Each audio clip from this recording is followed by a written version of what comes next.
ಲೋಕಸಭೆಯ ವಿರೋಧ ಪಕ್ಷದ ನಾಯಕ ರಾಹುಲ್ ಗಾಂಧಿ ಅವರ ಸದಸ್ಯತ್ವವನ್ನು ರದ್ದುಗೊಳಿಸಬೇಕು ಮತ್ತು ಅವರು ಚುನಾವಣೆಯಲ್ಲಿ ಸ್ಪರ್ಧಿಸದಂತೆ ನಿಷೇಧ ಹೇರಬೇಕು ಅಂತ ಆಗ್ರಹಿಸಿ ಬಿಜೆಪಿ ಸಂಸದ ನಿಶಿಕಾಂತ್ ದುಬೆ ನೋಟಿಸ್ ನೀಡಿದ ಬೆನ್ನಲ್ಲೇ ಸಂಸತ್ತಿನ ಆವರಣದಲ್ಲಿ ಹೈಡ್ರಾಮಾ ನಡೆದಿದೆ.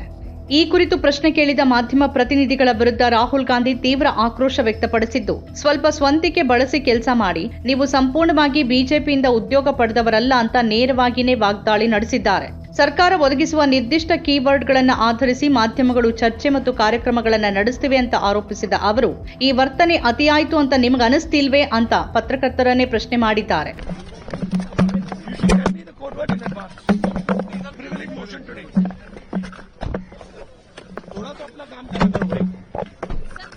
You are not, you know, exactly.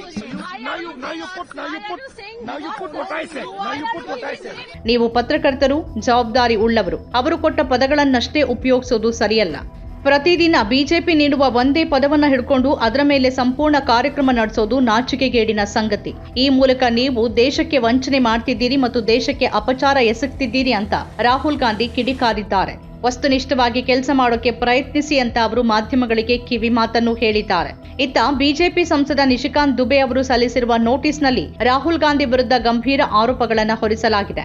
Rahul Gandhi ಅವರು ಸದನವನ್ನ ತಪ್ಪು ದಾರಿಗೆಳೆದಿದ್ದಾರೆ ಅಂತ ಆರೋಪಿಸಿರುವ ಅವರು ಸೋರೋಸ್ ಫೌಂಡೇಶನ್, ಫೋರ್ಡ್ ಫೌಂಡೇಶನ್ ಮತ್ತು USAID ಅಂತಹ ಸಂಸ್ಥೆಗಳ ಜೊತೆ ರಾಹುಲ್ ನಂಟು ಹೊಂದಿದ್ದಾರೆ ಅಂತ ಉಲ್ಲೇಖಿಸಿದ್ದಾರೆ. ಅಲ್ಲದೆ ಭಾರತ ವಿರೋಧಿ ಚಟುವಟಿಕೆಗಳಿಗೆ ಸಂಬಂಧಪಟ್ಟಂತೆ ರಾಹುಲ್ ಗಾಂಧಿ ಅವರ ಥಾಯ್ಲೆಂಡ್, ಕಾಂಬೋಡಿಯಾ, ವಿಯೆಟ್ನಾಂ ಮತ್ತು ಅಮೆರಿಕ ಪ್ರವಾಸಗಳನ್ನ ತನಿಖೆಗೆ ಒಳಪಡಿಸಬೇಕು ಹಾಗೂ ಅವರ ಸದಸ್ಯತ್ವ ರದ್ದುಪಡಿಸಬೇಕು ಅಂತ ಒತ್ತಾಯಿಸಿದ್ದಾರೆ. ಭಾರತ ಅಮೆರಿಕ ವ್ಯಾಪಾರ ಒಪ್ಪಂದದ ವಿಚಾರದಲ್ಲಿ ಪ್ರಧಾನಿ ಮೋದಿ ವಿರುದ್ಧ ರಾಹುಲ್ ಗಾಂಧಿ ಟೀಕೆ ಮಾಡಿದ ಬೆನ್ನಲ್ಲೇ ಈ ಬೆಳವಣಿಗೆ ನಡೆದಿದೆ. राहुल गांधी के ऊपर चर्चा होनी चाहिए, उसकी सदस्यता रद्द होनी चाहिए और कभी भी वो चुनाव नहीं लड़ पाए उसकी चर्चा होनी चाहिए. इस नियम के तहत मुझे